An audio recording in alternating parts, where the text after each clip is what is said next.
Hey there friends, welcome to Just the Gems. I'm your best friend Brandon. So there was a Nintendo Direct today. I don't know if you heard online, but it was kind of a big deal. It was definitely a little more of a low-key presentation compared to maybe the past couple. Like there was no Xenoblade 3 reveal like this time last year, which honestly, that's fine. My backlog is not shrinking at the rate that you want a backlog to shrink. So I can live with some more low-key games. And honestly, the ones that they announced seem pretty cool to me. I know a lot of people are excited about a lot of different things, so that's great. One of the biggest surprises for me personally was the announcement that the Sea of Stars demo was being released today, right now. Now, I'm not the biggest demo guy. For me, if I know that I want to play a game, I usually don't want to spoil anything by playing a bit of it ahead of time, especially with this new trend where you play a demo, you play the first like 2 or 3 hours of the game, and then your save data transfers into the full release. That just feels kind of pointless to me, unless you're on the fence about a game, right? But for like Octopath Traveler 2, I'm not going to download the demo and play through it because I'm getting the game. It's pre-ordered. It's going to be hitting my mailbox in 2 weeks or whatever. So the demo is really does me no good. I don't want to start playing it and then have to stop. But Sea of Stars is a little bit of a different story. That's not coming out until mid to late summer, I think. So we still have a little bit of a ways to go. Plus, I've just been so intrigued by this, like a Western developed JRPG that borrows so many good ideas and presentation from Chrono Trigger and games like that.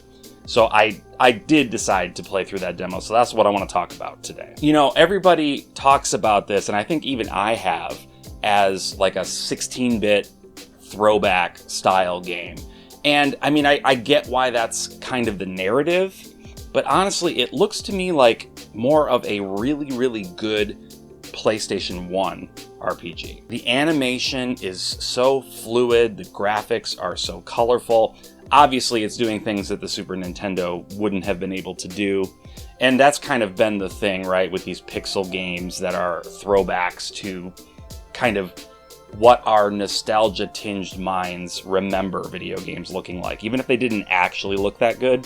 But this looks like it could have been a really high-quality PlayStation 1 role-playing game, for sure. There's so many fun little touches throughout, too, like the way the power orbs fly out of enemies when you hit them, or the way your campfire cooking shows the meal progressing. It's just a little vignette, but it's really cool. It just shows that a lot of care and attention to detail was put in here. The battles so far are just super fun. I've often said that gameplay is far from the most important thing when it comes to a JRPG for me, and that's still true, but I can tell already that the way this battle system is set up, it's fast, it's fluid, it rewards using the mechanics. One good example of that is there's a combo system, so every time you attack an enemy, you build up a combo meter. When the combo meter is full, you can then do a combo attack, which is essentially a double tech from Chrono Trigger. You pair up with another character, there's a set number of different abilities you can do, you use that attack. Not tying your combos to your magic pool is genius, because I'm the sort of player that will hoard my magic power thinking, well, what if I need it? What if there's a tougher battle coming up ahead? This allows you to experiment and use the gameplay mechanics the way the developer wants you to use them without putting you in this scarcity mindset where you're afraid that you're going to run out of something. Like if your combo meter runs out, just fill it up again. It's no big deal. There's timed button presses in the combat, sort of like Mario RPG, which is great. It's such a simple mechanic, but it adds so much enjoyment and engagement to the combat. I found that the rhythm is a little bit hard to get down. Not so much for the attacking, but the blocking. I think I successfully blocked like 4 attacks, maybe, in my entire run through the demo. So that's going to take a little getting used to, and you can tell they program the enemies to be tricky. It's not a walk in the park. Some of the battles in Mario RPG, I feel like they were super easy to predict how to block an enemy attack. This one, not so much. I mentioned before the orbs that fly out of enemies when you hit them. These kind of lay scattered around the battlefield, and at any point when it's your turn, you can hold down ZR and gather those orbs up into basically power boosts for yourself. So you can strategize a bit, like, okay, I have enough energy orbs on the field where I can power myself up once, but maybe I want to attack this enemy again just with a normal attack so that we have more orbs on the field so my next character can power up twice and do an even stronger attack. Just really smart, fun touches that they add like that to the battles. The battles so far are just mwah, chef's kiss, A+. I am enamored with this, and I was not expecting to think much of the battle system at all from the little glimpses that they showed in trailers.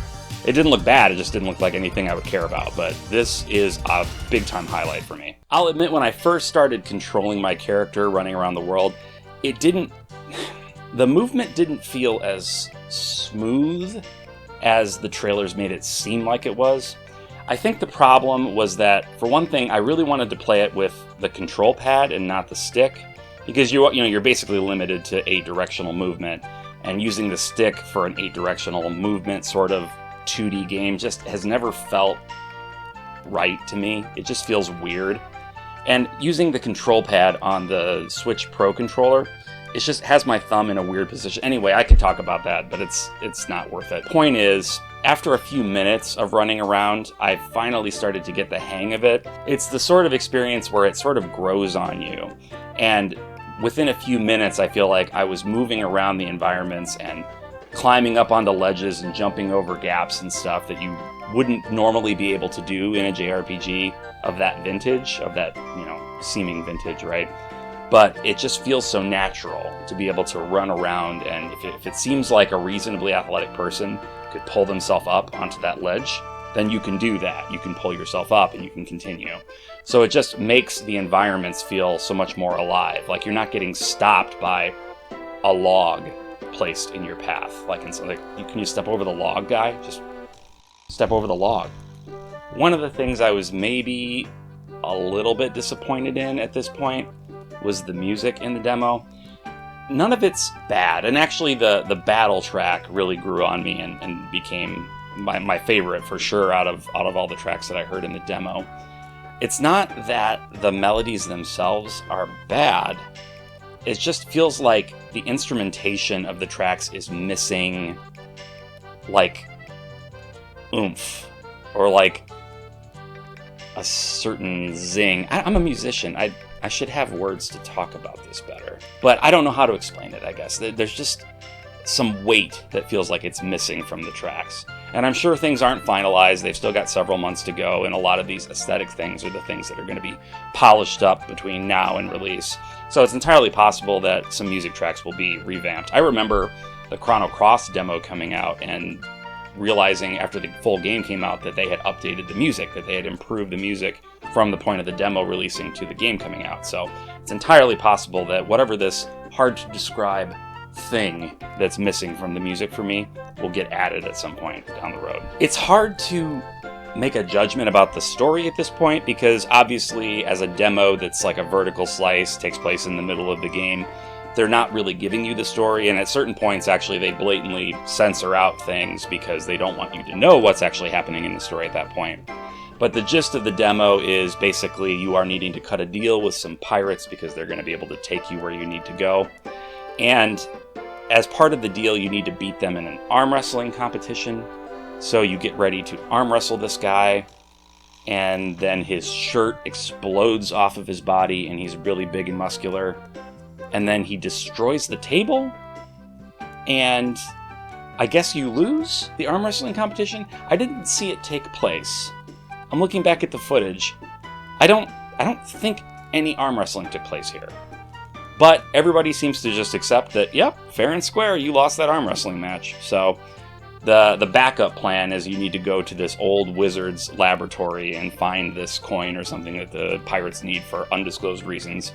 So this is where you actually get to the majority of the gameplay in the demo, where you're exploring this dungeon and solving puzzles. The puzzles aren't overly difficult, but they are entertaining, and they seem like this is just, probably the beginning levels of the game, so I wouldn't expect too much complexity anyway. I think there's a lot of potential. I can see sort of the seeds of the developers' thoughts around puzzle design and dungeon design and things like that, just in this one kind of little vertical slice of the game. And that, I think, bodes well for the finished product. I can see from playing just this demo little bits of the humor that was so present in The Messenger, which was their 2D side-scrolling Ninja Gaiden-esque game that Sea of Stars is like a prequel to, takes place in the same world as. That game was pretty funny, pretty like goofy. And honestly, like, I kind of hope that this game has some humor, of course, but that it leans more towards the serious side. I don't want it to be like dour and I don't want a grumpy game, right? But just with a game that looks like this and feels like this, I want there to be a story that has dramatic weight to it, you know? I want it to feel important. So if it's just like a parody of a role-playing game, that's something that's definitely not going to appeal to me as much. I don't get the sense that that's where they're going. The humor that's in the demo is pretty mild and not like necessarily central to what's going on. Like the arm wrestling thing, I guess you could argue is supposed to be a joke. Maybe I just don't get it. I don't know. But anyway, that's kind of my hope, is that the story will skew a little more serious with lighthearted moments, which is kind of the ideal mix for me. I don't know. How do you take your stories? Let me know in the comments. Do you prefer your JRPG story to be serious with a dash of levity, or do you prefer the, you know, Mario RPG style where it's mostly goofy with just a little hint here and there of a serious plot going on? I'd be curious to know. Anyway, that's it. Those are my thoughts on this demo. It took me maybe 45 minutes-ish to play through it. I know that if you want a more challenging experience, there's the ability to purchase something from a hidden vendor in the town that will make the game a little bit tougher for you. There's also a relic that you have from the beginning that's called like the rune of the storyteller. I don't know, something. You'll see it on the screen. Basically, that seems to make the game significantly easier. I'm wondering if that's going to be present in the final game, because that's a cool idea, a cool way of like being able to adjust the difficulty on the fly if you don't want to necessarily make the enemies have fewer hit points or take more damage or whatever, but you still want a little bit of a hand, like giving yourself some extra hit points and whatnot. That's a smart way to do that. Anyway, I would love to hear your thoughts if you've picked up the demo and tried it out. Let me know what you think. Like, what are you excited for? Any other games coming out that I should keep an eye on? Anything from the Direct catch your eye? I think this one was the highlight for me, but I'm looking forward to so many games coming up in the next 6 months that I honestly don't know what I'm going to do with myself. So anyway, that's all for now. Just wanted to drop in and give you my impressions. Hope you guys have a great day, and until next time, bye.